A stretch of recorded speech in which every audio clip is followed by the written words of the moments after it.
harbored this dream inside of me, to visit the mostly unknown and undetected small Greek island I had learned so much about during my archaeological studies. Since my first time encountering the Samothrakian mysteries and the dark, mysterious, mythological stories surrounding the island, I knew that I had to see this special place for myself.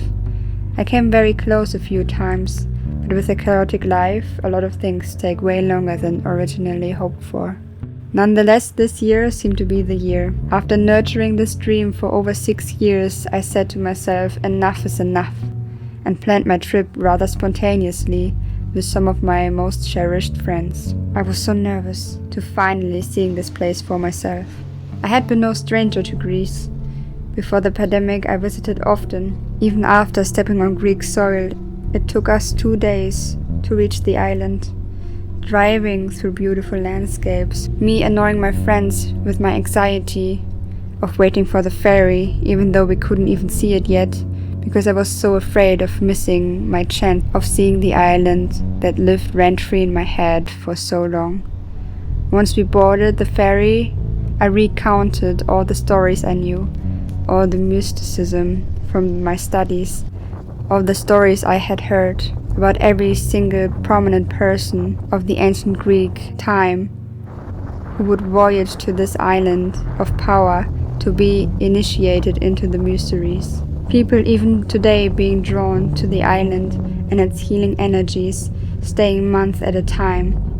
At the same time, I recollected the dark and frightening stories of people not wanting to go near the island no matter the cost, of the people whispering stories of some darkness in the heart of the island, of people stepping on the island, walking 10 feet and turning around, immediately demanding to be let on the ferry, the same ferry they had just arrived with.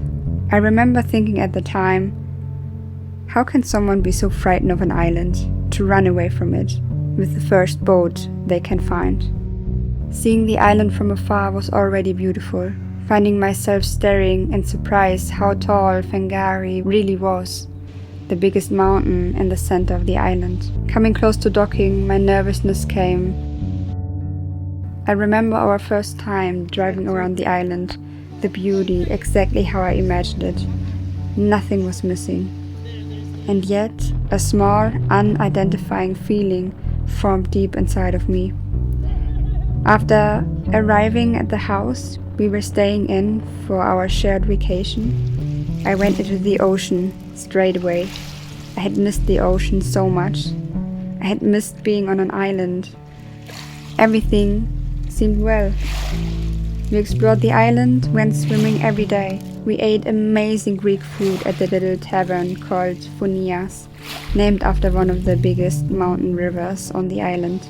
Everything was perfect, but I couldn't help but notice uneasiness hiding in the center of my being. I couldn't explain why. I was living my dream after all, so I decided to push it away. Days turned into nights, filled with laughter and good company. Our days were spent with hiking through the beautiful natural pools, hiding in the mountains filled with cold mineral water. Still the shadows grew longer in the corners of my eyes, and me getting busier with ignoring them. I also hadn't gotten a good night of sleep since coming to the island. Nights grew more restless, and more than once I did find myself walking up and down the shorelines, looking out at the dark Black Sea. After a few more days, I had stopped eating without knowing why. That was the first time I caught myself thinking that something might be wrong with me, or maybe wrong with this island. Being no stranger to spirituality, I slowly began to remember the stories people only dared to whisper. One day we went on a walk. We found ourselves climbing through the mountains for hours, until reaching the big waterfall fueling the river Phonias. Underneath, an ice-cold pond surrounded by stone walls, like a holy grail hidden in the mountain range. Swimming naked inside this cup was mesmerizing. For some unknown reason, I felt so feminine, like never before in my life. I felt like a goddess emerging from the ice water. I love to remember this day even now. The days of our shared traveling slowly came to an end. Only one of my friends stayed for a couple of days longer. After switching accommodations and saying goodbye to the others, more silence came back into my life, and with it, the uneasiness. I felt like now that I didn't have to pretend anymore that everything was alright, to not cast a shadow on everyone's shared travel experience. The walls I had created and put around this uneasy feeling came crashing down, and I felt the weight of something dark and heavy upon my shoulders.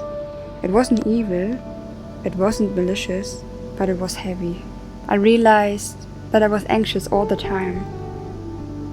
I tried to reason with it, tried to find out the meaning behind it, trying to swim through my thoughts, just to discover that there weren't any thoughts to begin with, only emotions, running rampant through my veins.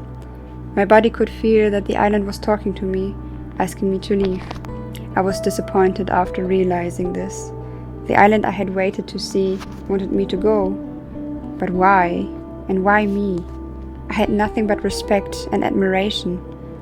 This hollow feeling came to a new high one day, on another hike.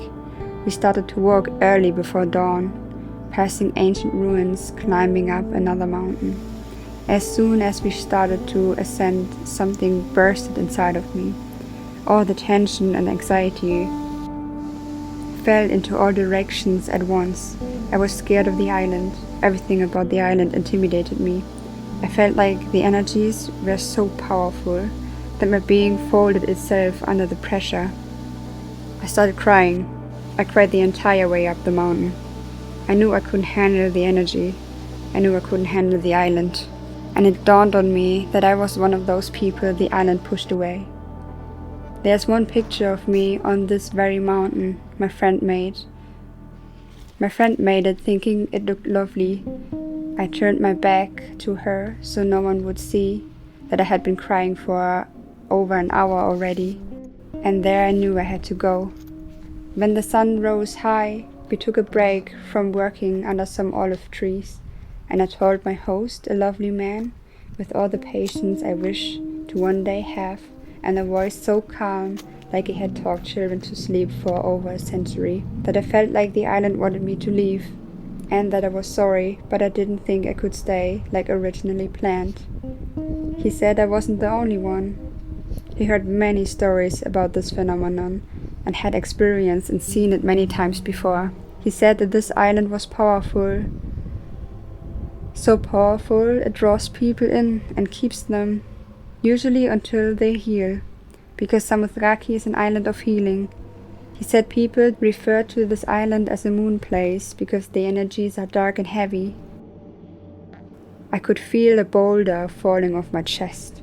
Even though I knew all these stories of people fleeing the island, hearing them from someone who saw it firsthand felt like the confirmation I had needed, that I was in fact not crazy and not alone. Right there and then I knew I would leave with the first boat I could find. We got up early the next morning, the stars still hanging in the sky. On our quest to leave, we boarded the ferry at the beginning of sunrise. I cried again, this time out of relief. I felt like I was fleeing from this island of my dreams. Getting stranded in Greece with the second half of my vacation still left, since I was supposed to spend it on the island of darkness. I still don't know what happened to me, and I still can't explain why it happened, but I know one thing: I will never go back.